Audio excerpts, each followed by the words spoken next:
Bueno, muy buenas tardes. Es un auténtico honor y una gran alegría recibirles en nuestra sede de Cuatro Casas, en un evento tan importante y tan significado para la Asociación Diálogo, como es esta mesa redonda que vamos a celebrar en el marco del 40 aniversario de nuestra asociación. La verdad es que es un aniversario que además coincide felizmente con la firma del primer tratado de amistad y cooperación entre el Reino de España y la República Francesa, que como saben se firmó el pasado 19 de enero y que marca las grandes líneas de cooperación, de colaboración entre los dos países, colaboración que ya es muy profunda, como se describe con detalle en este tratado, que además les recomiendo la lectura, porque es muy de buen leer y muy ilustrativo de todos los ámbitos en los que ya existe esta cooperación. Como curiosidad decirles que la palabra diálogo aparece en 20 ocasiones a lo largo del tratado. Bueno, yo creo que hoy en la mesa redonda vamos a seguir profundizando, dialogando, charlando, conversando sobre todos estos ámbitos en los que efectivamente ya se está cooperando, pero se puede seguir cooperando muchísimo más, y para, en definitiva, profundizar las relaciones entre España y Francia en el marco de la Unión Europea. Bueno, muchas gracias de nuevo por su presencia y cedo la palabra a la presidenta Loreto Ordóñez.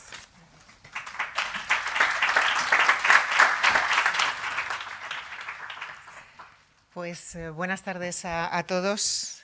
Quisiera empezar dando las gracias a Cuatro Casas y en particular a Pera Kirchner por acogernos una vez más en este fantástico salón, en este acto que es de especial interés para nosotros hoy.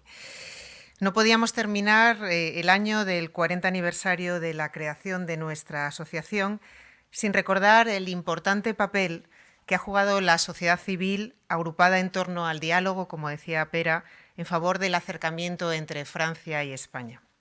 Hoy contamos con cinco ponentes espectaculares y con un moderador de lujo que han vivido en Francia, que han trabajado en Francia, que han estudiado o que han contado la realidad de Francia y la situación bilateral.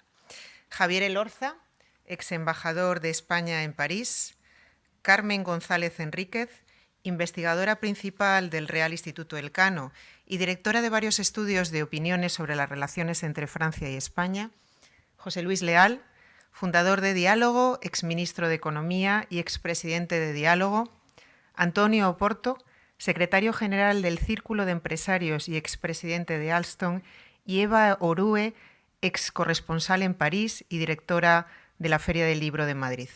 Gracias a todos por vuestro tiempo y compartir parte de vuestras vivencias esta noche con nosotros.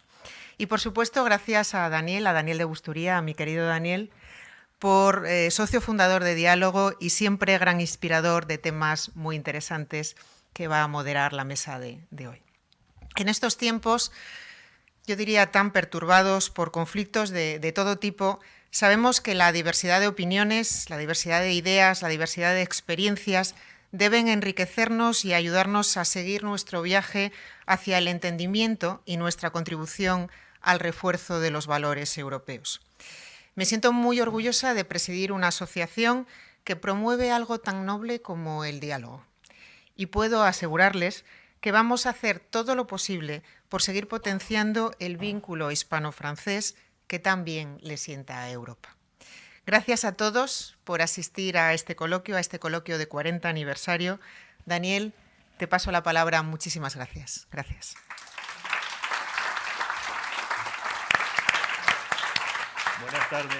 Buenas tardes a todos. Gracias, Loreto. Gracias, presidenta de Diálogo. Somos dos grandes países, con fuertes lazos de interdependencia económica, con una larga historia de encuentros y desencuentros y rivalidades, porque como citaba el rey Juan Carlos en su primer discurso en el Elíseo, le decía así a Giscard d'Estaing: cuentan que el emperador Carlos V, refiriéndose a vuestro rey Francisco I, decía: mi primo Francisco y yo estamos por completo de acuerdo, los dos queremos Milán. ambos querían los mismos objetivos y por eso se establecía una rivalidad.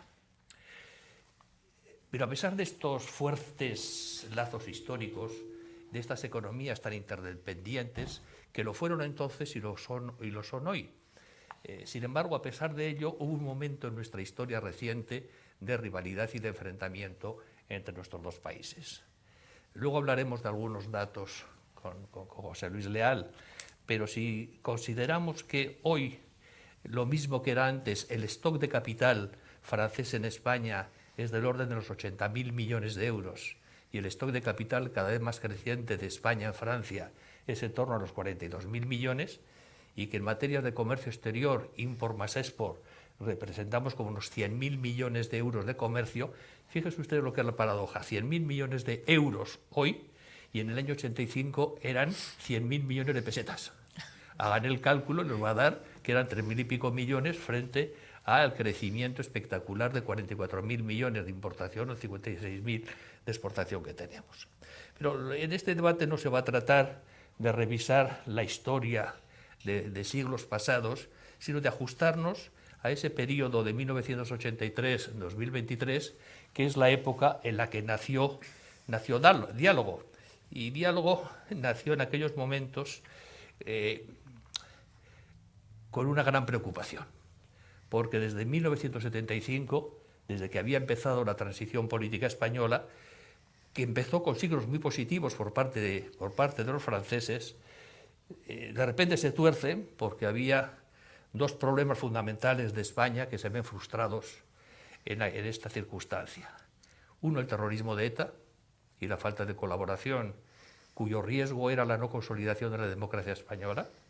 Y en segundo lugar, era el problema de las relaciones con la Unión Europea, que para nosotros habíamos hecho objetivo de democracia es igual a objetivo Europa. Luego somos demócratas, tenemos las elecciones e inmediatamente entramos. Pues no. Pues una vez que empieza el proceso, empieza a alargarse indefinidamente. Y luego veremos cosas más curiosas.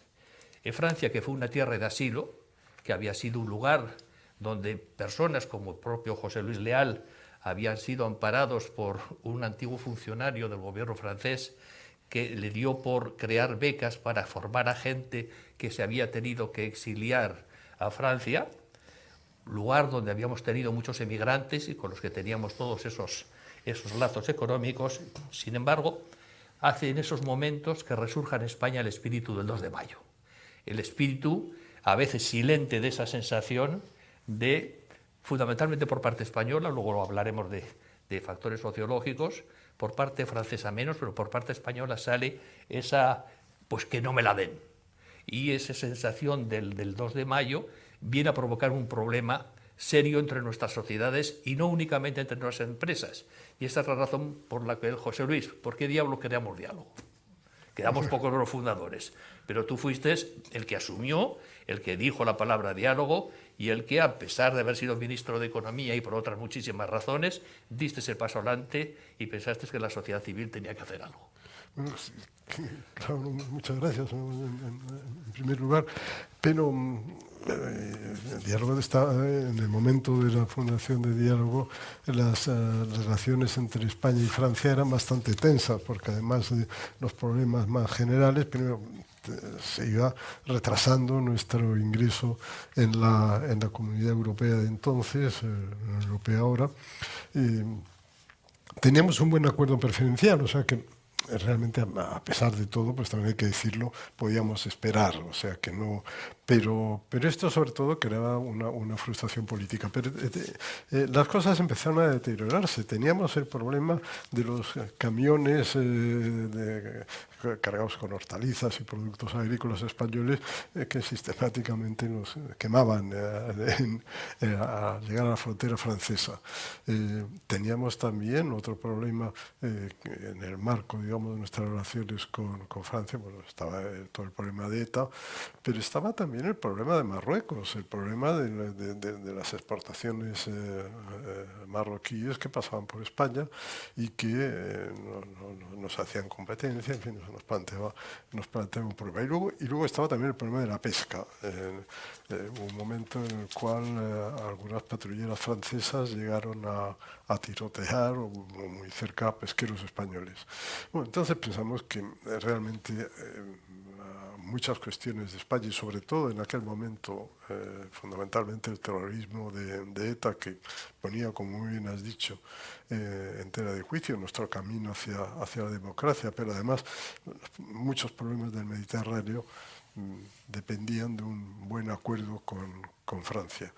Y pensamos que era bueno el hacer una fundación o una asociación, en nuestro caso, una asociación que se dirigiera a la población, a los ciudadanos, dejando que los gobiernos pues tuvieran sus relaciones, pero intentando acercar Francia a España. Y eso fue un poco lo que motivó la creación de Diálogo. Es que además nos empezaba a haber afectación empresarial por ese clima de contencioso, ese clima de hostilidad que existía entre ciudadanos por parte sobre todo de la concepción española. Bueno, nosotros realmente nuestra presencia, digamos, empresarial en Francia era muy reducida. No, al revés, la francesa aquí.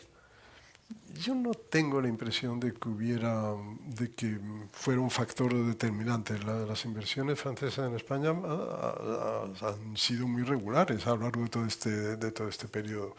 En algún momento a lo mejor se podía aplazar alguna inversión, pero me parece que lo que puede disuadir más una inversión pues son ya problemas de otra índole, la fragmentación de nuestro mercado, la inseguridad jurídica, cosas de este orden, mucho más que las relaciones que siempre se piensan, bueno, son buenas, mañana serán malas, pero pasado mañana vuelven a ser buenas.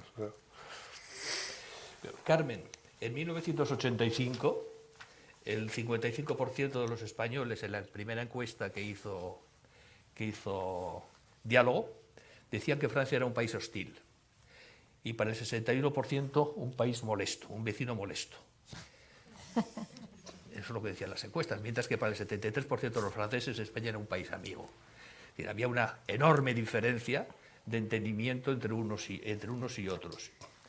Bien, esa situación de hostilidad, esa situación, ¿cómo la entiendes? ¿Cómo se ha corregido? ¿Cómo la has visto evolucionar a lo largo del tiempo? Bueno, eso ha cambiado completamente. Eso, digamos, yo creo que es la señal principal del cambio entre las dos sociedades. Desde el principio, digamos, desde que existen estudios sobre este tema, se ve claramente que por parte de la sociedad española hay una admiración hacia Francia, una admiración de país a país. A través de Francia nos ha llegado a España todas las corrientes modernizadoras, filosóficas, políticas, etcétera, europeas.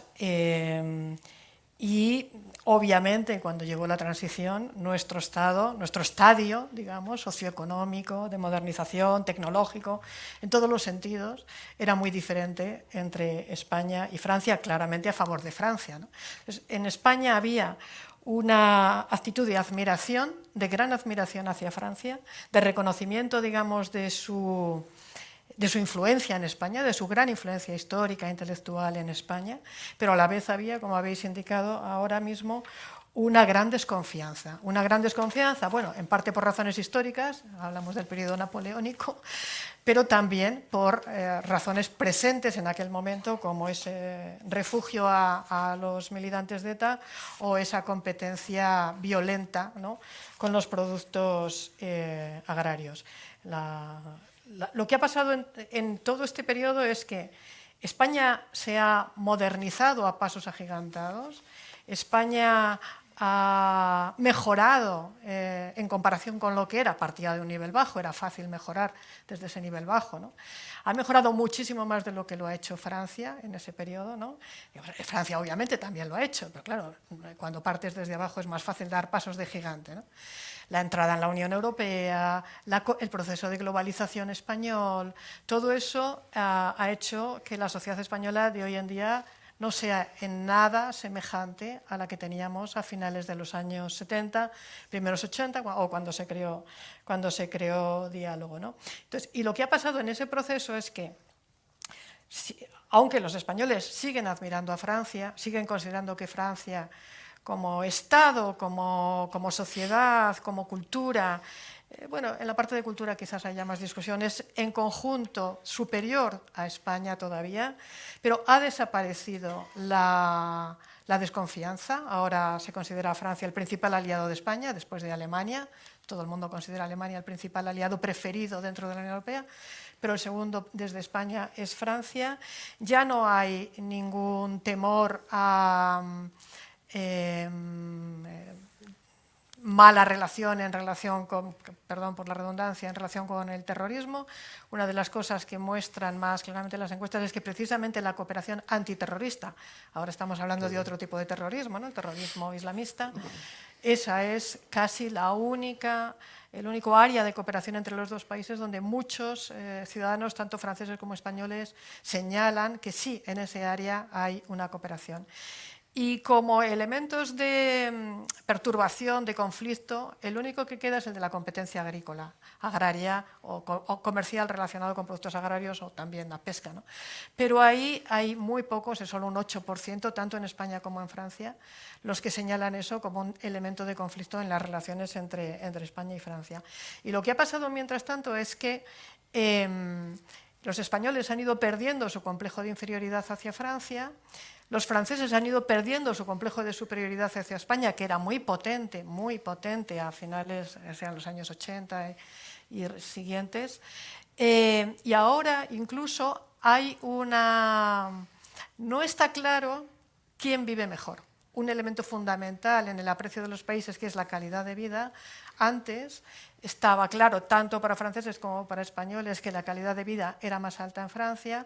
Ahora, sin embargo, hay una gran división de opiniones y la mitad de los franceses y la mitad de los españoles, más o menos, piensan que en España se vive mejor. Así que esto supone un gran cambio en la relación. Pero fíjate, ¿tú crees que también la ausencia de conocimiento entre ambas sociedades ha podido jugar en todo ello y no únicamente el problema concreto de los dos riesgos que hemos citado antes? Por ejemplo, solo el 1% de los franceses conocían a García Lorca. Solo un 2% citaba a Miguel Delibes. Sí. Un alto porcentaje decía que Picasso era francés. Bueno, a Cervantes lo conocían menos del 1%. Ya. Y sin embargo, en la misma época, españoles que habían leído a Víctor Hugo te daban un 28%, Molière un 20%, Balzac un 12%, los afrancesados. Es decir, la cultura, sí. Y luego veremos también con Eva, sí. La cultura o el desconocimiento o el hecho de ignorarnos en esas materias o de no apreciarnos en esa materia hacía también que se crease o se agravase este ambiente bilateral. Sí, eso ha cambiado completamente gracias a una cosa básica que es el turismo. El turismo no produce que la gente lea a Cervantes, eso está claro. No tengo datos sobre cuántos franceses han leído a Cervantes, no lo sé. Pero sí sé que el turismo francés a España y español a Francia es mucho más intenso ahora de lo que era en los años 80. O sea, ahora, en los últimos datos del 2019, 11 millones de franceses habían visitado Francia.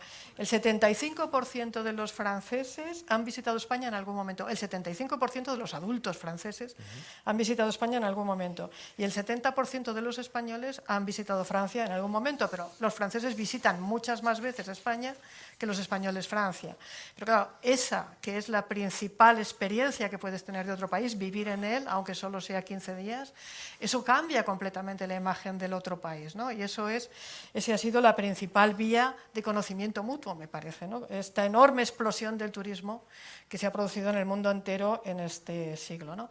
Otro dato importante en este terreno, por ejemplo, es la cantidad de franceses que estudian español. Hay unos 3 millones de franceses que estudian español en la etapa de la educación secundaria. Los españoles que estudian francés no sé cuántos son, pero yo creo que son muchísimo menos, ¿no? Así que sí, sin duda se ha producido un acercamiento vital, personal, que ha acercado a las sociedades. O sea, ¿tú crees que el desentendimiento fue más bien una cosa más puntual, como pudo suceder, voy a hacer como los políticos, enseñar un cartel? Aquí tenéis el estado de la opinión pública española con respecto a la adhesión de España a la Unión Europea desde el año 68 al año 85.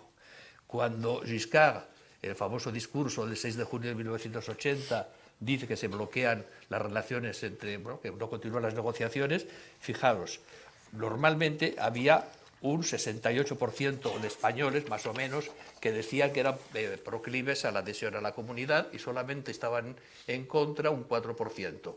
Llega ese día y sube al 98% que querían ser Estado miembro de la comunidad y a 0 el que dice que no. Es decir, Francia me dice que no, pues yo digo que sí. Esa sensación sigue existiendo o no. ¿Cómo se ha corregido todo ello? ¿Cómo estamos ahora? ¿Cómo estamos ahora? Yo creo que España y Francia, en términos de política internacional, hablando ya de más en concreto de eso, están muy alineadas, es decir, prácticamente defienden lo mismo en todos los ámbitos. Son ambas sociedades que defienden la democracia, el Estado de Derecho, el respeto, un orden internacional basado en normas, basado en reglas. Me parece que somos muy coincidentes en eso. Hay aspectos en los que somos diferentes. Por ejemplo, uno clave respecto al principal interlocutor común que tenemos españoles y franceses, que es la Unión Europea, ¿no? Es la organización en la que estamos juntos y la principal organización internacional en la que nos relacionamos, ¿no? Ahí claramente hay diferencia. Los españoles son mucho más europeístas que los franceses. Lo son desde que se planteó por primera vez en España la posibilidad de la integración en la Unión Europea. Los franceses son mucho más reticentes a ceder competencias a la Unión Europea, mientras que los españoles están, parece, siempre muy dispuestos a eso. Hay aspectos en los que somos distintos también en nuestras prioridades de política internacional. Por ejemplo, para los franceses es más importante que para los españoles todo lo relacionado con la lucha contra el cambio climático. Es mucho más importante que para los españoles todo lo relacionado con la inmigración irregular. La inmigración, y específicamente la inmigración irregular, es un tema básico en la política francesa y no lo es en absoluto, es decir, no llega a ser un tema básico ni mucho menos en la política española. Temas del momento actual, por ejemplo, la guerra en Ucrania, bueno, no se ve igual desde España y desde Francia, aunque ambas sociedades apoyan ese esfuerzo europeo para combatir a Rusia en el territorio ucraniano, etcétera, para liberar Ucrania de esta agresión rusa. Hay muchos matices de diferencia. Los franceses tienen una opinión mucho más dividida respecto a esto. Hay muchos más que piensan que lo que la Unión Europea está haciendo para apoyar a Ucrania es excesivo en comparación con, digamos, el entusiasmo de los españoles hacia esa implicación de la Unión Europea aquí. Hablando de guerra, otro tema importante es el de los gastos de defensa. Los franceses tienen mucho más claro que los españoles la importancia de un país fuerte también en el terreno militar. Esto en España, por desgracia, la cultura de defensa y de seguridad en España es muy débil comparada con la francesa. Esto puede tener que ver, pues, con nuestro pasado histórico, el hecho de que Francia haya sido una potencia colonial hasta mucho más recientemente que España puede tener algo que ver en esta característica especial de los españoles del desinterés por todo lo relacionado con lo militar y con la seguridad, ¿no? Pero en conjunto creo que españoles y franceses, obviamente cada uno defendiendo sus propios intereses, cuando no coinciden, básicamente están alineados en los mismos objetivos en política internacional. Muchas gracias, Carmen. Javier, tú, además de haber puesto una pica en Flandes, has estado en unos puestos muy directamente ligados a las relaciones con la Unión Europea y con Francia, desde la pesca hasta el transporte, hasta la Dirección General o la Subdirección General de Relaciones con Europa, en Bruselas, en la Embajada. ¿Cuántas veces nos hemos peleado con los franceses cuando hay una posición europea? Bueno, vamos a ver, como yo sabía que ibas a hacer esa pregunta, estaba pensando antes de que me la contestaras. Cuando entramos en Bruselas pasamos un momento muy difícil, porque la gente cree que la negociación de adhesión fue el momento más tenso y era tenso porque no te recibían o porque no te daban. Pero una vez dentro tuvimos varias broncas con Francia muy importantes y algunas anécdotas las describen perfectamente. Yo me acuerdo a François Guillaume, ministro de Agricultura francés, que le pidió a Carlos Romero renegociar el acta de adhesión bilateralmente. Ahí es nada, ¿eh? Pues se encontró con un señor de Zamora que le dijo que au revoir, ¿no? Tuvimos mucho problema en temas agrícolas con Francia. Hasta el 10º año no finalizaron el célebre mecanismo complementario de los intercambios que les permitía parar en cualquier momento cualquier exportación de una lista muy larga de productos sensibles. Dicho esto, aprendimos muy pronto que con Francia las cosas eran más fáciles y sin Francia había problemas. También aprendimos que el francés negociaba con el alemán y luego llegaba yo y negociaba con el alemán por segunda vez. Eso el alemán nunca lo supo, que negociaba 2 veces. Primero con el francés y luego conmigo. Y el francés se dio cuenta de que éramos un aliado importante dentro, porque además teníamos mucha imaginación y estábamos en todos los dosieres y expedientes a Dios y por haber. España lo había producido todo, lo era todo. Estábamos siempre presentes en cualquier pacto y se acostumbró a hablar con nosotros. Entonces, cuando había un problema, que lo sabía, evidentemente, pues primero, no había ninguna tensión, lo tratábamos muy civilizadamente y nos dejaban jugar si no era algo que realmente atentara contra sus intereses vitales.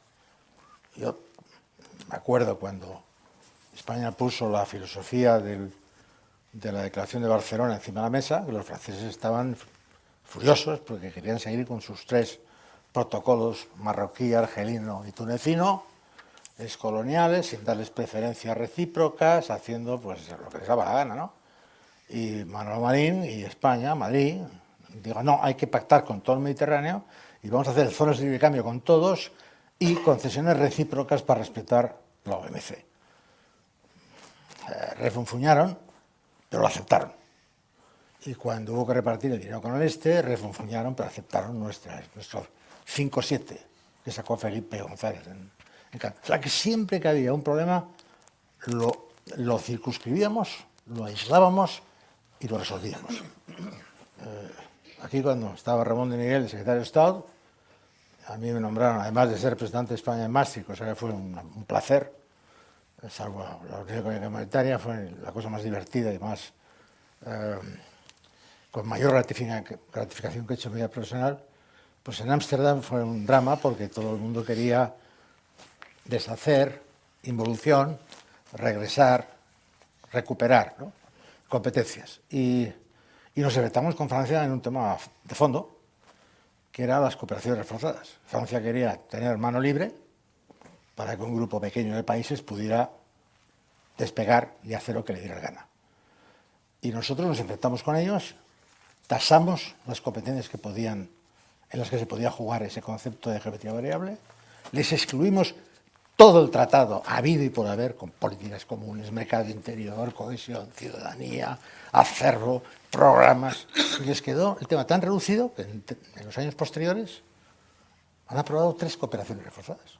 El fiscal europeo, la patente europea, cuestionada por nosotros en el Tribunal de Justicia, y un par de cosas en materia de justicia interior. O sea, le anulamos completamente esa jugada en el Tratado de Ámsterdam. Y lo aceptaron, lo aceptaron. Es decir, para mí toda esa época fue muy gratificante porque Francia era mi mejor aliado en la mesa. Bueno, yo podía tener ocasionalmente un griego o un portugués conmigo, y Portugal siempre estaba con nosotros, casi siempre, pero es que no tenían la fuerza que tenía Francia cuando te enfrentabas con un problema difícil, ¿no? Y debo decir a Carmen que desde luego yo me quedo con Francia y muy detrás con Alemania, porque los alemanes eran nuestros adversarios en casi todos los temas por razones económicas, no por razones políticas, ¿eh? Pero por razones económicas era siempre el no, sistemáticamente el no, ¿no? Luego cuando fui a Francia la cosa cambió, porque Aznar paradójicamente se llevaba muy bien con Jospin, muy bien, era casi un idilio. No hablaban ninguno de ellos, Se querían. Eran serios y filosofaban, pero ad intra. Salvo cuando se pelearon. Salvo cuando se pelearon aquí en el... Era un matrimonio perfecto. Y cuando llegó Chirac, al año y medio, pues la cosa se estropeó, porque al principio eran todos grandes amores. Me acuerdo cuando lo invitaron a Aznar a la presentación del RPR, en una especie de circo grandísimo, una especie de lona, donde había 10.000 personas, y Aznar era el principal invitado, y Aznar al grito en francés, une équipe, un líder, et un pacte.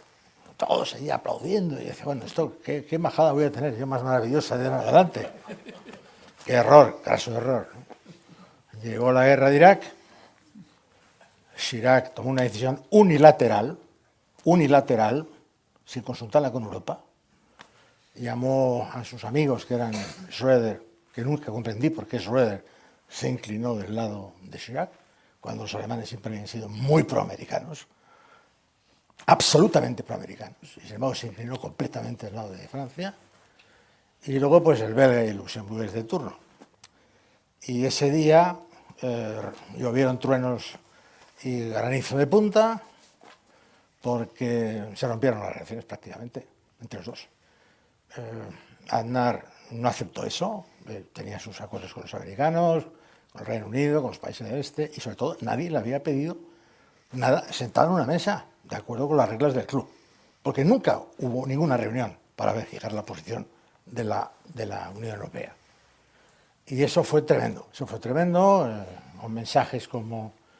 Un día Balladur me invitó al Jorge V a comer y me dijo, habrá consecuencias. Nunca nos dijo cuáles, pero las consecuencias eran obvias, es decir, bola negra en todos los temas importantes. Clonaron el acuerdo que había militar con España, dejando aparte España y metiendo a todos los demás. Y luego llegó Giscard d'Estaing, que ahí fue ya la guinda de la tarta. Porque cuando se presentó en Madrid como presidente de UDF, Aznar le aceptó, y cuando hicieron la convención, pues traicionó todo lo que había defendido Francia hasta ese momento. En Niza estábamos los 5 grandes para conseguir unos votos que nos representaran a todos. Fue un pacto, no de España, sino de los 5 grandes. Y cuando Alemania estaba protestando en el interior del Consejo, Jospin dijo, bueno, pues en lugar de 29 votos a los 4 grandes y 27 a España, vamos a darle a Alemania 33. Y Chirac no, dijo no. Invocó el pacto de Konrad Adenauer 1000 años atrás, de igualdad institucional entre Francia y Alemania, no le dio los 33 votos, y luego al final Alemania protestó, y en la convención sacó la doble mayoría de población y estados. La población pasaba al 60% para Giscard, y luego Zapatero arrancó el 65%. Con lo cual, en la convención Aznar perdía los 27 votos, pues también no lo mismo 46 millones de habitantes que 66 u 84 que tenían Francia y Alemania, y en ese momento fue terrible. Entonces Aznar bloquea la Constitución. Yo estaba en París, estuve 1 año y 4 meses como persona non grata, divirtiéndome muchísimo, porque la Constitución estaba muerta, rajada en el suelo, y al final Aznar se fue de Moncloa con la Constitución muerta. Y luego Zapatero, y el gobierno de Zapatero, y aceptó la fórmula del 60 al 65, no tanto por eso, que yo mi opinión es que no sabían lo que era, y no entendían lo que estaba en juego, sino que ellos quisieron marcar políticamente ante la opinión pública el mensaje: hemos vuelto a Europa, porque Aznar estaba de espaldas a Europa. Y eso sí que lo consiguieron. Pasaron ese mensaje y funcionó, ¿no? Una cosa, cuando leemos el tratado de amistad de España y Francia, hay 227 citas a Europa y a europeos. Hoy, ¿tenemos un entender común político sobre el futuro de Europa entre España y Francia? ¿Hay una especie de definición similar que tú hayas sentido de objetivo último europeo, más allá del mercado único y más allá de la apertura de fronteras, etcétera, sobre temas esenciales de construcción europea? ¿Hay un entendimiento entre España y Francia o hay divergencias? Bueno, yo te diría que en general que sí, que hay bastante concordancia concordancia, menos en dos temas. Uno, el peso político que tiene España con la doble mayoría. Ahí se rompieron todos los equilibrios. No tenemos capacidad, prácticamente ningún tema de mayoría cualificada, para constituir una mayoría de bloqueo que nos dé tiempo para negociar. Y eso es muy grave para un país como España, grande. Puede ser asumible para un país como Finlandia, que tiene 4 dosieres complicados y que lo demás le da igual, pero para España es un tema muy complicado. Ese es el primer tema. Y el segundo, que Francia, en mi época, hasta el año 2000, era un país con el que podías contar aunque no estuviera de acuerdo con Alemania. Eso ya se ha pasado. Ahora los dos se ponen de acuerdo para todo y luego entras tú o no. ¿Y entras cómo entras? Pues adhiriéndote. En nuestra época no era así. Y yo creo que esa manera de comportarse, y más cuando el Reino Unido ha desaparecido e Italia va a su aire políticamente y hace cosas raras desde un punto de vista de equilibrios políticos, mira, pues eso chirría, para mi gusto, eso chirría, porque a los españoles no les gusta que nos den un contrato de adhesión. Eso de ninguna manera. Y antes no lo hacían porque Francia te dejaba tu margen y además si te enfrentabas con ella, pactabas, circunscribías, negociabas. Un primer ministro español me preguntó un día, yendo a... Bueno, Rajoy, me pregunté un día en el coche yendo al Palacio Madama, antes de que estuviéramos a punto del rescate del año 2012, me dijo, bueno, ¿y qué diferencia hay entre franceses y alemanes? Me dijo, mira, presidente, puedes escribir un tratado si quieres, pero va a ser muy pesado. Y tienes 10 minutos antes de llegar al Palacio Madama. Te lo voy a resumir en dos frases. Con el alemán o le ganas o te gana, y con el francés siempre hay un acuerdo posible. Pues eso, siempre hay un acuerdo posible. Eva, tú has sido corresponsal 2 veces en París, en momentos distintos, aunque no hayas estado en momentos más complicados como eran la época de Giscard, no, ahí no estuviste con Mitterrand. Yo estuve en 90-91 y luego 96 al 98. ¿Cuál es tu sensación desde tu detección de la opinión pública? ¿Qué evolución has comprobado tú que ha existido en relación con España en los medios de comunicación franceses sobre el comportamiento de los franceses? ¿Cuáles eran los temas que preocupaban en Francia sobre España? ¿Sobre qué tenías que hablar tú en televisión o sobre qué escribías tú? Básicamente sobre terrorismo en la primera etapa. El 90% del trabajo que realizábamos los corresponsales españoles, y Silvia estaba allí en ese momento, así que algo sabe también, era perseguir a etarras que estaban siendo juzgados casi siempre en sitios raros, antes de que decidieran juzgarlos a todos en París y el lugar de reunión fuera el Palais de Justice. Pero hasta ese momento teníamos un grupo que íbamos a todos esos juicios que se celebraban en cualquier pueblito pequeño, y recuerdo algún caso de estar con un tipo al que acusaban de cosas horribles y en aquella sala estaba el juez, la secretaria, el terrorista, su abogado y 4 periodistas o 5 que éramos los que estábamos en aquellos viajes. Yo venía de Londres y venía de una tremenda admiración por Francia. En mi casa, Francia fue siempre el sinónimo de libertad. Entre otras cosas porque un hermano de mi abuelo tuvo que exiliarse durante la Guerra Civil y estuvimos años, mi madre estuvo años sin ver a sus primos, una de esas historias, una de tantas historias, y cuando conocí a mis primos franceses y a mis tíos franceses, para mí eran como extraterrestres. Hablaban con libertad, tenían una vida que aquí no habrían podido tener nunca, y seguramente tenían opiniones perfectamente injustas de lo que éramos los españoles y cómo se vivía en España. Pero para mí era un soplo. Yo iba a Francia y era una cosa extraordinaria ir allí. Cuando llegué, parte de esta admiración se había evaporado, simplemente había reunido más información. Pero sí que es cierto que siempre había esta sensación de que Francia era la adelantada para lo bueno y para lo malo. Una de las primeras cosas que recuerdo es una portada del Express hablando del velo islámico, con la mujer de Mitterrand en una posición pública muy fuerte. Y en aquel momento la reacción de un corresponsal español era sistemáticamente: esto va a llegar a España. Y tú llamabas diciendo: oye, que en Francia está pasando esto, pensad que de aquí a un cuarto de hora lo vamos a estar viviendo. Y sistemáticamente con todos los asuntos sociales ocurría eso. Lo que pasaba en Francia pasaría en España.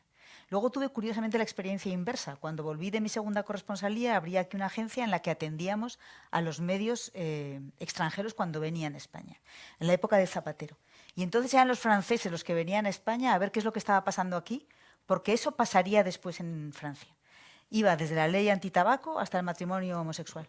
Daba igual, todos los avances sociales que se estaban produciendo en España les habíamos doblado, les habíamos adelantado en estos asuntos. Y mi sensación ahora, y esto ya es más de barra de bar que de análisis serio y político, es que cuando voy a París la gente es mucho más simpática. ¿Así? Sí, y voy a decir mi teoría, que no está sustentada en ningún estudio, pero mi sensación es que hay mucha gente joven que han venido a España probablemente como turistas, pero seguramente como estudiantes de Erasmus. Hablan español y nos conocen mejor. Y tienen una sensación, nos conocen mejor, entonces saben mejor cómo somos. Se dirigen a nosotros con más respeto y con más simpatía. Todavía yo recuerdo haber ido a Suiza y a Francia y que a los españoles nos pusieran en comedores aparte con el argumento de que éramos muy ruidosos. Todo eso, que es muy exagerado, esto del comedor, pero lo he vivido, todo esto ha cambiado. Y es un trato de igual a igual. Tengo esta sensación. Pero sí que ha habido este cambio grande de que Francia era la gran avanzada en temas sociales, por supuesto en temas políticos, pero en temas sociales, y de pronto España les ha adelantado por la izquierda. Muchas gracias, Eva. Claro, tú cubrías información sobre terrorismo porque ya los detenían. Sí. Antes la otra información sobre terrorismo era que se escapaban, que no colaboraban. Es una buena apreciación. Pero también te digo que recuerdo haber estado en alguna sesión del Palacio de Justicia y con algún compañero francés que se seguía refiriendo a los terroristas de ETA como luchadores, todavía en los años 90. Y nos recuerdo a los pobres españoles intentando convencerles de que era un país el nuestro, imperfecto como todos, y donde probablemente las ideas que ellos defendían, me refiero a los terroristas, jamás se conseguirían en el sentido de la independencia de Euskadi, pero donde era posible defender esas ideas en las instituciones y de manera pacífica. Y me acuerdo, ahora que se habla tanto de amnistía, de que se les hablaba de la amnistía y de lo que había supuesto después de la muerte de Franco. Y a pesar de todo había algunos recalcitrantes. Y luego alguna escena que a veces me pregunto si no me la habré inventado yo. Por ejemplo, un juicio en el que se juzgaba a un etarra que había sido acogido por una familia en la Bretaña francesa. Y uno detrás de otro, ciudadanos franceses de la Bretaña diciendo que es que en Bretaña eran muy acogedores y siempre tenían la puerta abierta y que no preguntaban quién entraba en sus casas. Y no me lo he inventado, fíjate, era exactamente así. Estos eran los argumentos que se utilizaban en los juicios. Entonces, tengo esta sensación, pero ya para entonces, cuando llegué yo, efectivamente la autoridad había cambiado. Y los golpes contra el santuario etarra eran constantes y gravísimos para la organización. Sí, porque Gastón de Fer, en la primera etapa, en 1981, cuando le hace Mitterrand ministro del Interior, él consideraba que los chicos de ETA eran como la resistencia francesa y que no había que tocarles, había que tenerles en palmitas.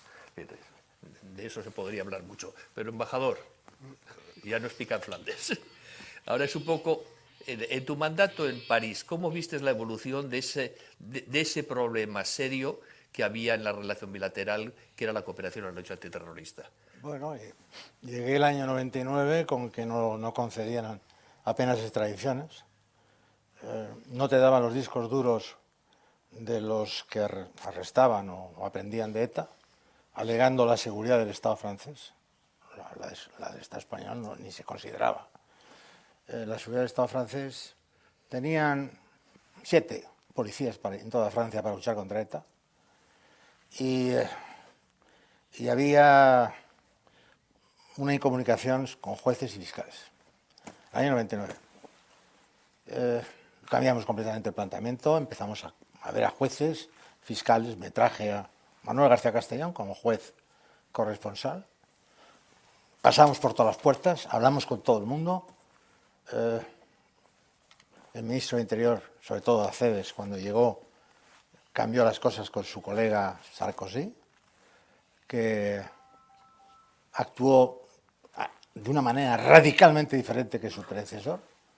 Multiplicamos por 10 los franceses que se ocupaban de ETA y en junio del 2002 aprobamos la orden en un Consejo de Ministros de la Unión Europea que incluía 32 tipos de delitos para entrega en 60 días, entre los cuales el terrorismo. El año 2004, cuando me fui a París, habían caído 4 números 1 de ETA. y nos dieron todos los discos duros y toda la información de ETA, en tiempo real. Ya la seguridad del Estado francés había volado por el aire, y el truco que utilizaban de que es secreto judicial también, porque le dijimos que si tú no entregabas una documentación a un juez, no había secreto judicial. O sea, la policía cogía el documento, te lo daba a ti, nos lo daba al juez, y ¿dónde estaba el secreto judicial? Había dejado de existir, ¿no?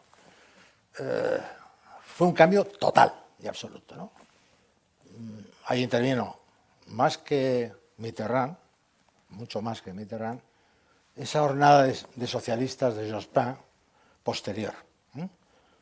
Marie-Louise de Nassau, que era una bretona, por cierto, que fue la que nos abrió el euroorden, que quitó su veto que existía en Bruselas al principio. Y yo he tenido en el gran salón de la Embajada de España en Francia, en la sala del piano al final, a un ministro de Justicia, Dominique Perrin, pedir perdón a España por todo lo que habían hecho desde la muerte de Franco. Pedir perdón delante de 30 y tantas personas que estábamos ahí. O sea que maravilloso, maravilloso, un cambio radical y total. Eso es fantástico, porque cuando yo dejé la Moncloa en el 82 había 2 del servicio de Gasseilles-Maginot en Bayona, no había más que 2, para controlar todo el movimiento de ETA, y era cuando más asesinatos teníamos en ese periodo del 80 al 82. Y las peleas que hubo con Poniatowski, no te cuento nada, pero estamos hablando fuera del periodo de diálogo. Vamos a ver la empresa, Antonio, la empresa. Porque vosotros fuisteis un apoyo fundamental para que cambiase de posición el gobierno francés sobre los temas de Comunidad Europea, en el año 83, por una reunión del patronato francés con Mitterrand. Pero a partir de ahí tú has estado en el ministerio, has estado en la primera línea de una gran compañía francesa, como has presidido Alstom, pero ya has entrado en el momento en que ya se estaban restableciendo las relaciones. ¿Cómo el clima de las relaciones bilaterales ha permitido el crecimiento de las actividades de Alstom cuando tú lo presidías en España? Sí, yo creo que se ha dicho ya bastante sobre el clima de relaciones bilaterales. Yo tiendo a dividir la historia de los negocios de Francia y España en 2. La primera, cuando la parte francesa hablaba en francés y la parte española en mal francés, o los dos en mal inglés. Y la segunda, cuando las dos partes hablaban en un inglés más o menos aceptable, porque evidentemente ayudó mucho que España es un país que se ha anglosajonizado más profundamente antes que Francia en muchos sentidos. Desde el punto de vista de empresas y de negocio, obviamente los tratados de la Unión del año 86, se habla mucho de la agricultura, no voy a insistir. España capituló industrialmente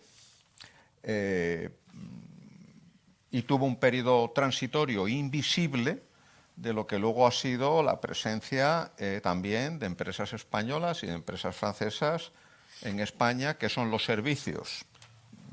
¿Por qué? Porque la industria, bueno, la del automóvil, en concreto en la que yo estuve, que era la energética, en un país que solo tenía un reactor nuclear francés y todos los demás americanos, volvemos a lo de la anglosajonización, en un país donde el 70% de la energía era nuclear, ¿vale? Pero el automóvil, la distribución comercial, aquí ya se ha hablado de las simetrías de las cifras.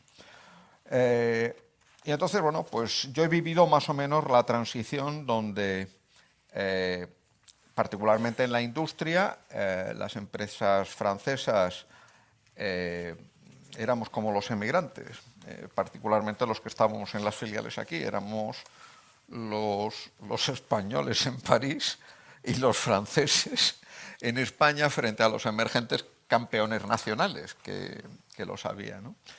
Y ya en la segunda mitad, la que digo que las dos partes hablan mal inglés o buen inglés, cada vez mejor inglés, ¿vale? Pues ha habido una grandísima explosión de inversiones de segunda generación, fundamentalmente en el área de utilities, en el área de empresas de servicios financieros también. Y bueno, pues además ha sido simétrica. La ha habido de empresas españolas en Francia y la ha habido de empresas francesas que han ampliado su presencia aquí, ¿no? A mí lo que siempre destacaré de las empresas francesas es que siempre, por lo menos en mi experiencia, el tópico este de que la envidia es el pecado capital de los españoles, que profesionalmente a veces es nocivo, tú en una empresa francesa consideran que eres lo que se dice modernamente un performer y te reconocen. Yo he estado en el Comité Mundial de Alstom. ¿Cuántos franceses puede haber en el Comité Mundial de Empresas Españolas? Menos. Entonces, en ese sentido, pues teníamos una reputación de chicos para todo, que servimos para un roto como para un descosido, que somos a lo mejor menos organizados. Muy buenos. Serían más bien chicos muy buenos, no como para romper un roto. Okay, yo no era el único. Te quiero decir, pero para alguien que hace de su vida de la dirección de empresas, pues tu vocación, ¿vale? Pues obviamente creo que muchos de los que hemos pasado estamos muy satisfechos, muy contentos. De camino conoces el país, me explico, que es un país maravilloso. Pero ahora que estás en el círculo de empresarios, sí, y tienes la experiencia de una grandísima empresa francesa, sí, si contemplas tú la estructura industrial de España y de Francia, ¿en qué le envidiamos? Yo le envidio fundamentalmente en el nivel de la ingeniería. Hay dos tipos de países en Europa. Los países de lo que antes eran ingenieros técnicos, otrora a tiempo peritos. Alemania, la ingeniería alemana se sustenta en Fachingenieur, que son ingenieros de 3 años, especializados. La ingeniería francesa, ya sea en el sector privado o en el sector público, se gira en torno a grandes escuelas. La Polytechnique, la Centrale. Pero son ingenieros de 5 y 7 años y con unos procesos de selección a nivel nacional, no a nivel de universidad como aquí, tremendamente selectivos. A lo mejor, porque siempre hay mucha polémica en las empresas industriales francesas entre los centraliens y los polytechniciens, a lo mejor cada uno tiene una serie de defectos. Yo en España, que sí tengo un gran respeto a nivel internacional por los civileros, por los ingenieros de caminos, pues yo creo que en ingenierías industriales, que son fundamentalmente electromecánicas, pues yo siempre me hubiera gustado que hubiéramos tenido ese tipo de ingenieros electromecánicos en España, y no los teníamos, ¿vale? Por decirte una cosa. Financieramente siempre he pensado que somos mejores que ellos. ¿Financieramente? Sí. Vale. Pero pesamos menos. ¿Perdóname? Pero pesamos menos en términos de industria. La industria, aquí ya casi nadie se queja, excepto el Colegio de Ingenieros Industriales, que todos los años verifica el peso descendente. La realidad de Europa es que el PIB industrial en los 27, la media es del 23% de contribución al PIB, muy arrastrada por el 27 histórico de Alemania, que está bajando al 25. Claro, el 23 sale de países que se han focalizado muchísimo más hacia los servicios, como es el caso de España, no voy a decir qué tipo de servicios, ¿vale? Que España pues está ahí en el 13-14 según suba el numerador o suba el denominador. Obviamente pues estamos en términos desfavorables, y la tecnología en España pues siempre se ha considerado pues un valor menor. Se ha hablado antes de la industria de defensa, se ha considerado la tecnología industrial, se ha considerado lamentablemente un valor menor de lo que es en Francia. El Círculo de Empresarios es un think tank de reflexión estratégica o de reflexión sobre el modelo de sociedad, sobre el modelo de sociedad industrial y sobre el modelo de relaciones laborales, no es una patronal. No. ¿Cuál es vuestro interlocutor y cómo os entendéis con las empresas francesas que tenéis dentro del círculo? ¿Qué pesa la industria francesa? ¿Colabora en la reflexión estratégica que se hace desde el círculo sobre España? Bueno, tenemos socios y socias maravillosas y en primera fila tenemos a una que es Loreto. Efectivamente, el círculo de empresarios es... esto de los think tanks no es un invento francés, es un invento esencialmente anglosajón. Y bueno, pues somos lo que sería un free market think tank que nos parece maravilloso para una vez que tenemos una estadística favorable que el gasto público sobre el PIB no sea más del 40, que ahora lo quieren subir, ¿vale? Y entonces, pues tenemos varias empresas francesas con las que colaboramos muy activamente. Recientemente, por ejemplo, pues tú lo sabes, con Engie, bueno, pues tenemos un foro para lo que tú decías, que hay mucha mayor conciencia del tema climático en Francia del que tenemos aquí, pues de la misma manera que tú haces el chequeo de las opiniones bilaterales, y no estoy haciendo ningún comercial porque es un tema de colaboración social, pues Engie hace una encuesta de qué opinan los españoles sobre el cambio climático. Entonces ha empezado a salir y nos lo comunica, porque evidentemente las empresas cada vez tienen una dimensión de impacto social más importante y nosotros también le acompañamos en eso. En lo que estamos un poquito menos de acuerdo con el modelo de Francia es con el estatalismo y el intervencionismo. Ahí, evidentemente, desde el círculo de empresarios nos encontramos menos con Francia. Además que tiene mucha más tradición, digamos, de pensamiento económico y político en esa línea, especialmente en el siglo XX, en el siglo XXI, no hablo del siglo XIX, que, por ejemplo, en términos de ideas liberales, ya sea en el Reino Unido o en Estados Unidos. José Luis, España y Francia son países vecinos, evidentemente, nos parecemos en mucho, somos distintos en población, 68 millones, 52 millones en España, pero si luego cuando vamos a determinadas cifras, la renta per cápita es netamente superior la renta per cápita francesa, la global evidentemente es superior porque tiene más número de habitantes, pero hay una diferencia notable de 28.000 a 38.000 euros según los datos del año 2022.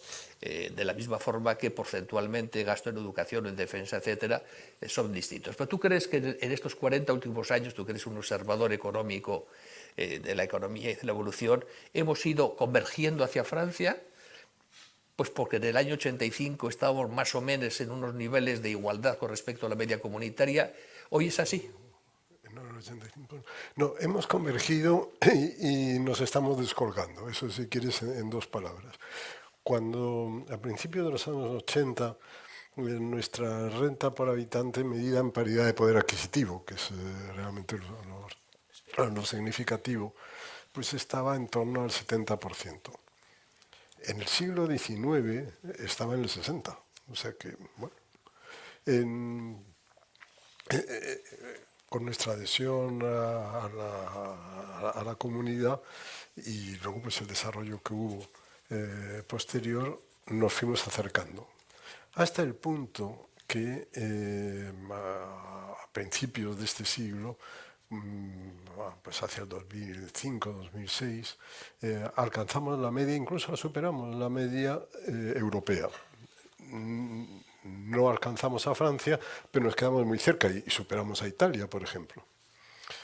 Pero entonces, a partir de entonces han pasado dos cosas fundamentales. Una, la crisis del 2008, que curiosamente es una crisis financiera para el mundo, para la cual nosotros estamos bastante bien preparados. El Banco de España había hecho bien su trabajo anterior, no en el momento de la crisis. Y esa crisis, bueno, toda la especulación, digamos, inmobiliaria, y esa crisis nos golpeó muy duramente. más por el aspecto, digamos, por las consecuencias de la crisis inmobiliaria que la crisis puramente financiera, que vino después.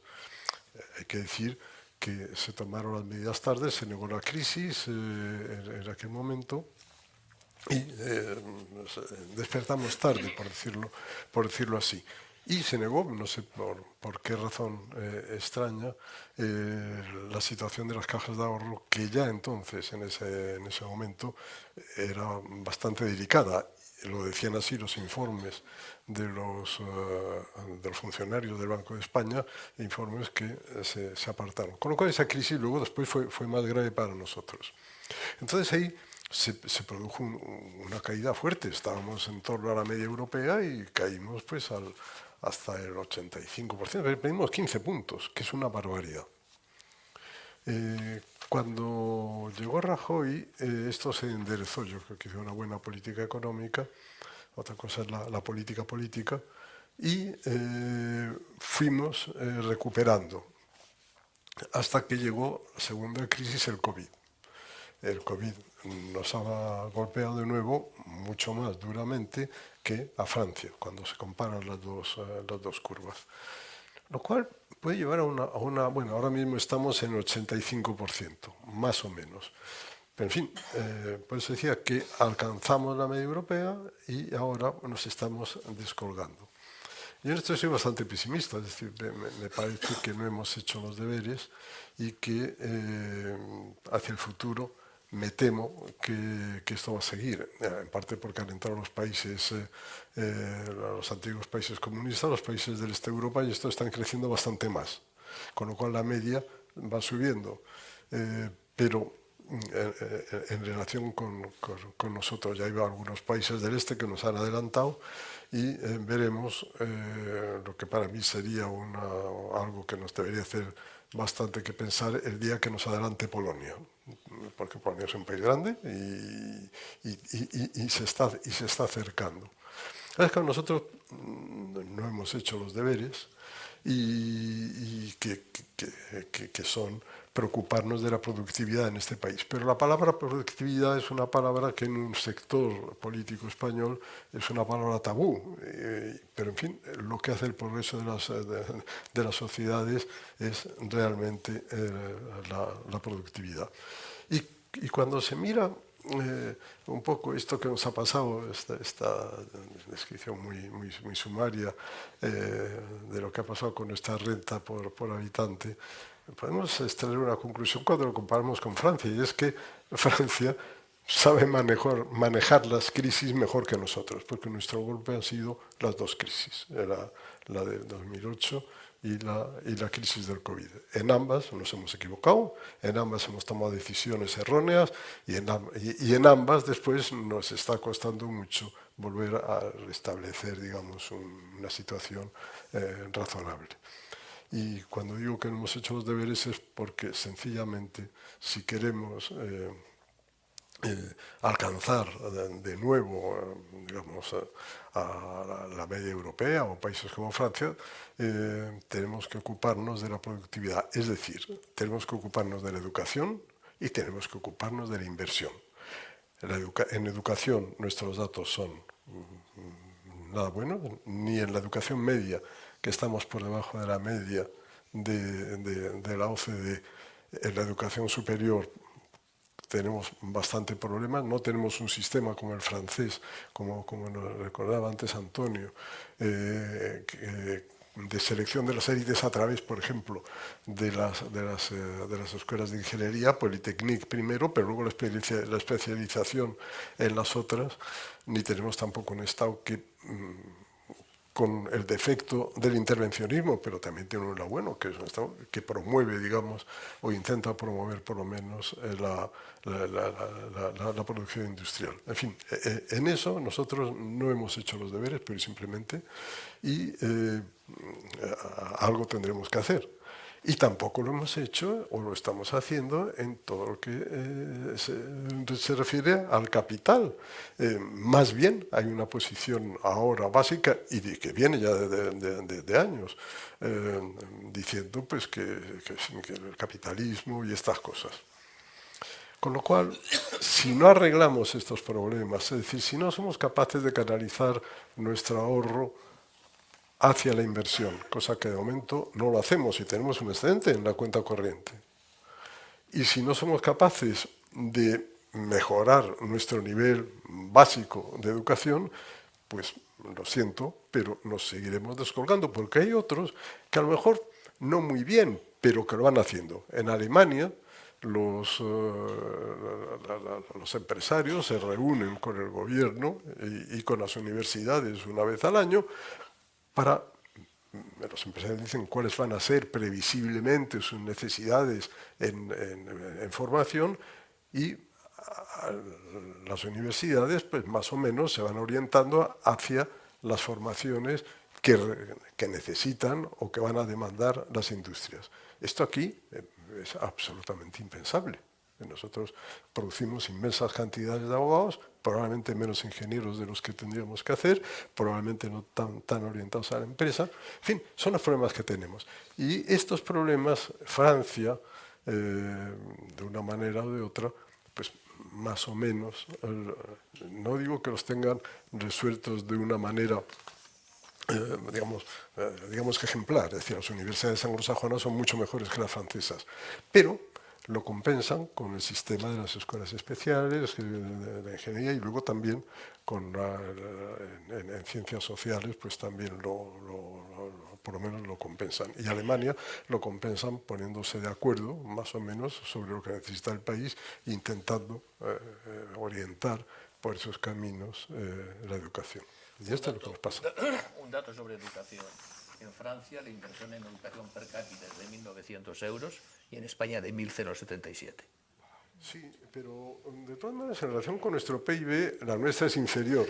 En relación con el PIB es parecido. Pero no tanto. Es pero que per ya cápita estamos sí. mal. Es que nuestros maestros cobran más que los franceses. Es decir, estamos por debajo en los informes que hace la OCDE regularmente, el informe PISA, estamos por debajo de la media. Y hay una cosa interesante, Portugal estaba también por debajo, pero se pusieron de acuerdo los dos grandes partidos portugueses, hicieron una reforma de la educación, la han seguido con perseverancia y ahora están por encima. Nosotros estamos por debajo. Entonces, bueno, es algo que tenemos que hacer. Pero nuestros enseñantes, digo en enseñanza secundaria, que también lo sale en el informe PISA, están por encima de la media. Y en términos absolutos yo creo que cobran más que los enseñantes franceses, que están por otra parte muy mal pagados. Pero, en fin, es así. Es decir, que deberíamos gastar más, pero no estamos tan lejos de la media. Antonio, ¿tú tienes la sensación de que la empresa francesa que viene aquí viene por los costos laborales? No, ya no. Ya no. Ya no, hace tiempo que no. Bueno, ha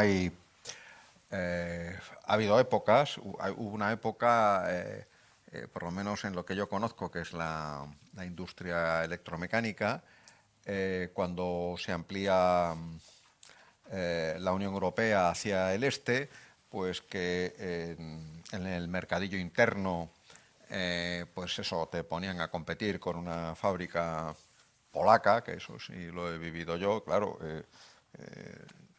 términos de costes laborales unitarios, pues no tenías nada que hacer, pero en cambio en términos de productividad o en términos, digamos, de calidad, pues no. Pero yo creo que eso ya no es así. Hay otra serie de factores. En nuevas inversiones, evidentemente, los incentivos públicos al establecimiento siguen siendo bastante determinantes, como todo el tema de nuevas energías ahora mismo. Pero no, yo creo que hay un movimiento nuevo de empresas que no había, que son empresas, no son ya las grandes firmas, sino empresas medianas de allí que vienen aquí, empresas medianas que se establecen en Francia. Y luego pues hay, en línea con lo que es, pues digamos, la economía de mercado muy financiera, pues tú tienes también grandes fondos que no son empresas industriales, franceses, que vienen aquí a España pues por el atractivo del negocio, que es lo que en sí mismo debe atraer. Yo creo que es una relación muy madura, donde los tópicos anteriores prácticamente han desaparecido y es muy fluida la relación. Eva, volvamos un momento al mundo de la cultura en la que tú estás ahora, sobre todo como directora de la Feria del Libro. Y yo siempre he pensado, y Diálogo creo que fue un paradigma de su aplicación, que el conocimiento entre los pueblos y a través de la cultura iba a permitir un mejor entendimiento entre países. ¿Cómo ves tú que estás en el foco de la lectura, en el foco de las tendencias? Cuéntanos un poco cómo ves esta situación. El de la cultura es un mundo curioso. En España la cultura representa aproximadamente el 2,3% del PIB. Las industrias audiovisuales son la mayor parte de ese 2,3% y las de prensa y libros, que estamos en el mismo paquete, suponemos el 20 y tantos %. Pero tenemos algo que los franceses envidiarían y con lo que los franceses harían maravillas, que es el español, que es un idioma, algunos hablan del español como el petróleo, el auténtico petróleo de España, el español. Y lo aprovechamos pichis. Pero dicho esto, yo estoy concretamente en un mundo, que es el sector del libro, soy casi una recién llegada, pero el sector del libro tiene una deuda de gratitud con Francia, debo decir. En España aplica una ley que por primera vez se aplicó en Francia en 1981, la aplicó Jacques Lang, por simplificar la ley del precio fijo del libro. Es una batalla permanente para la supervivencia de los actores más pequeños, concretamente de las librerías. Jacques Lang en el 81 pensó que siendo la cultura como es algo que sí es simbólico pero también es económico, si lo dejábamos abierto al libre mercado, pues los más pequeños iban a desaparecer. Eso ha ocurrido en países que en algún momento tuvieron la ley del precio fijo, como Gran Bretaña, que ya no la tienen porque los tribunales decidieron que no era constitucional en los términos en los que ellos se manejen, pero las pequeñas librerías han desaparecido. Y sin embargo, en Francia, Italia, Portugal, España y en algunos países latinoamericanos, la defensa de las pequeñas librerías, no hay que olvidar que la Feria del Libro de Madrid es propiedad de los libreros de Madrid, mis jefes son los libreros de esta ciudad, pues la ley del precio fijo, que es una iniciativa francesa, ha tenido un peso enorme en el sector tal y como lo entendemos. La ley del precio fijo, para explicarlo brevemente, es que cuando nosotros vamos a la librería, normalmente detrás e impreso por parte del editor está el precio y el margen máximo en el que se puede manejar un descuento es el 5%, salvo en la feria que son 10%. Eso ha permitido que las librerías de este país sigan siendo lo que son, que es no solamente locales donde se venden libros, sino cada vez más centros culturales donde se proponen actividades. Y durante la pandemia, por ejemplo, lugares a donde la gente acudía o a los que llamaba para buscar mucho más que un libro, para buscar incluso compañía. Francia es también el campeón de una fórmula que todos hemos oído alguna vez, que es la excepción cultural, y que aunque en España se aplica a pichís también, pero nos ha valido para defender nuestros sistemas culturales, nuestras industrias culturales allá donde ha sido necesario hacerlo. Es cierto que las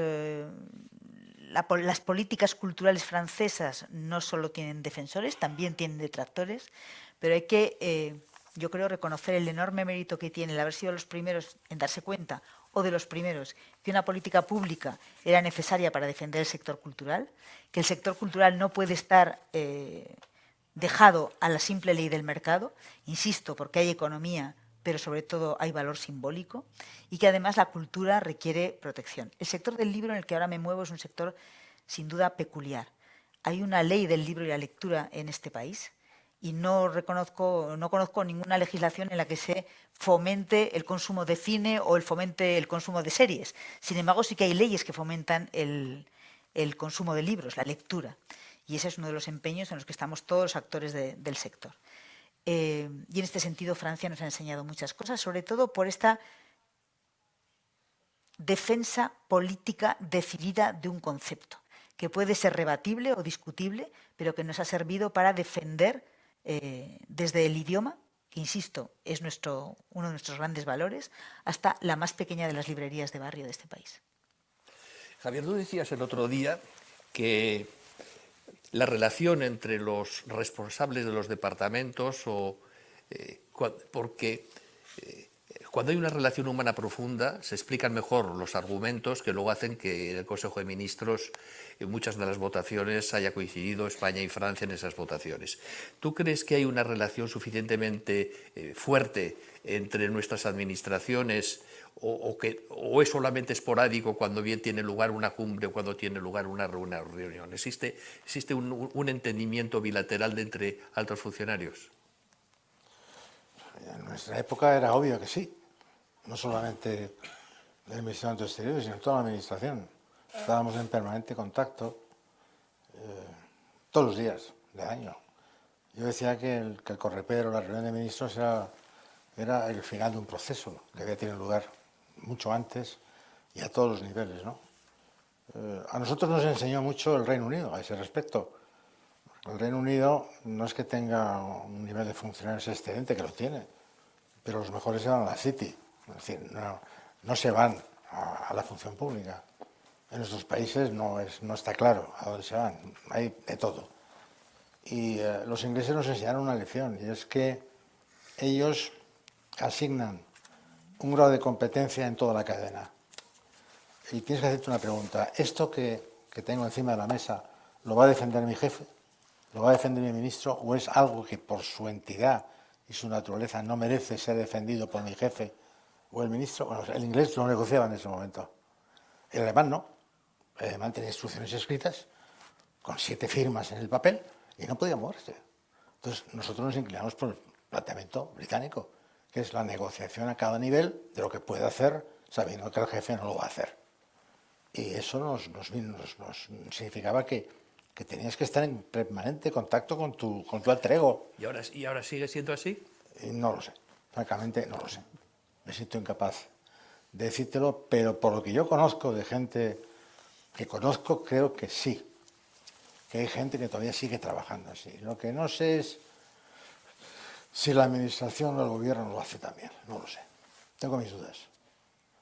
Tengo mis dudas porque hay que frotarse, hay que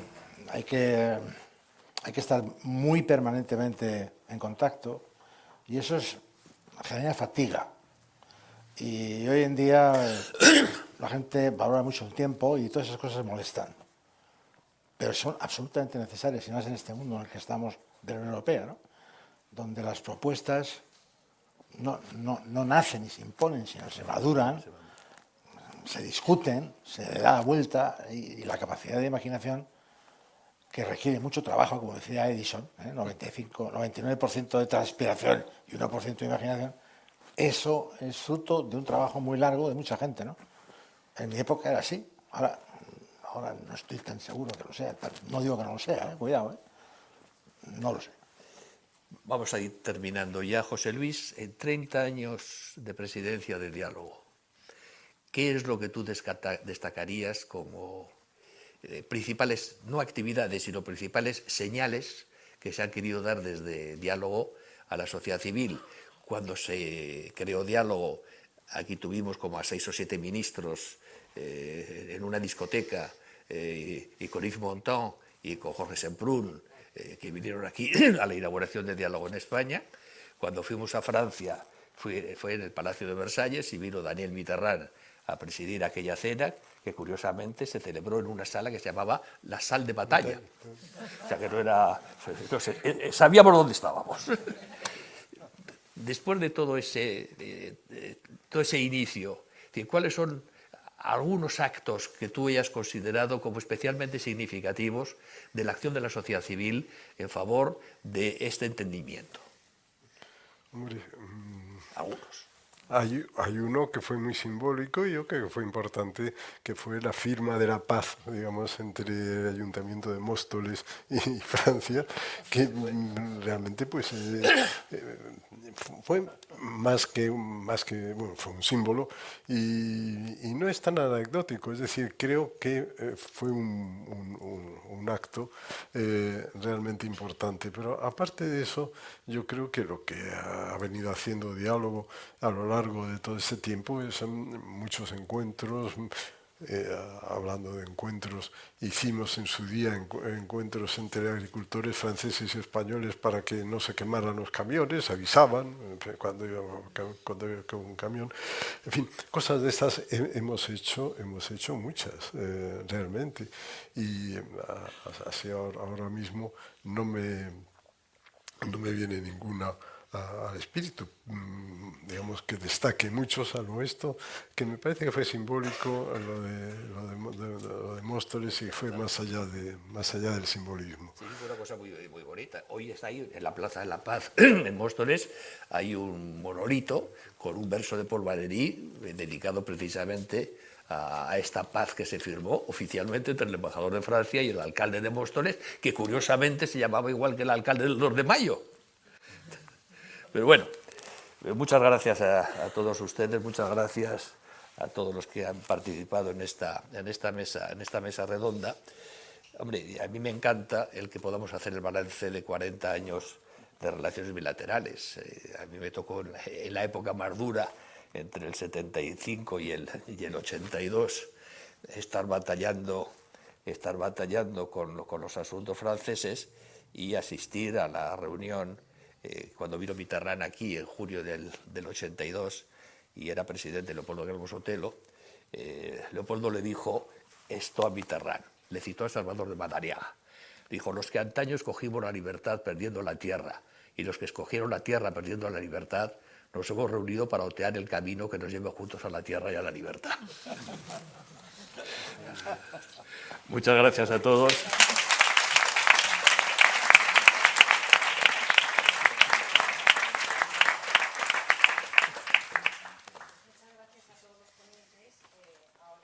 Brindar por los próximos 40 años de diálogo, si les parece bien, con un pisco labis a la salud de todos ustedes y de los ponentes. Muchas gracias.